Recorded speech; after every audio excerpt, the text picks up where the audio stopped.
Engineering course complete பண்ணியிருக்கேன். எனக்கு school லெவல்ல டீச்சர் ஆகணும். நான் பிஎட் படிக்கலாமா? அப்படின்னு நெறைய ஸ்டூடண்ட்ஸ் வந்து கேட்குறாங்க. ஒரு சில ஸ்டூடண்ட்ஸ்க்கு இத பத்தி டீட்டெயிலும் வந்து தெரிஞ்சிருக்கு. ஸோ இத பத்தி இன்ஃபர்மேஷன் இந்த 1 மினிட்ல வந்து நம்ம பார்க்கலாம். ஸோ இன்ஜினியரிங் முடிச்சவங்க பிஎட் படிக்கலாமா? அந்த மாரி கேட்டீங்க அப்படின்னா கண்டிப்பா படிக்கலாம். பிஎட்க்கான எலிஜிபிள் அப்படின்னா எந்த ஒரு யுஜி முடிச்சவங்க வேணாலும் படிக்கலாம் அப்படிங்கிறத பேசிக் எலிஜிபிளா ஃபாலோ பண்ணிட்டு இருக்காங்க. ஸோ இன்ட்ரெஸ்ட் இருக்குது அப்படின்னா கண்டிப்பாக ட்ரை பண்ணுங்கள். பட் என்ன அப்படின்னு பார்த்தா பெரிய அளவு அட்வான்டேஜ்லாம் இருக்காது உங்களுக்கு வந்து பார்த்தோம் அப்படின்னா அந்த டீச்சிங் ஜாப் அப்படிங்கிறது அவ்வளோக்காலம் வந்து கிடைக்காது. முக்கியமாக கவர்மெண்ட் ஜாப்லாம் ரொம்ப கம்மியாக தான் இருக்கும் உங்களுக்கு.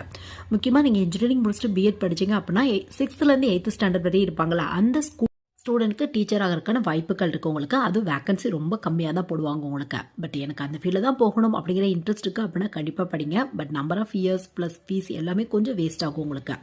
ஸோ நெக்ஸ்ட்டு இல்லை எனக்கு டீச்சிங் தான் ரொம்ப இன்ட்ரெஸ்ட் அந்த மாதிரி நினச்சிங்க அப்படின்னா நீங்கள் எம்ஏ எம்டெக் ட்ரை பண்ணி அதுக்கப்புறம் நீங்கள் வந்து ப்ரைவேட் இன்ஜினியரிங் காலேஜ் இல்லை கவர்மெண்ட் இன்ஜினியரிங் காலேஜ் இங்கெல்லாம் உங்கள் ஸ்கில் பேஸில் எக்ஸாம்ஸ் எழுதி நீங்கள் வந்து காலேஜ் ப்ரொஃபஸர் ஆகலாம்.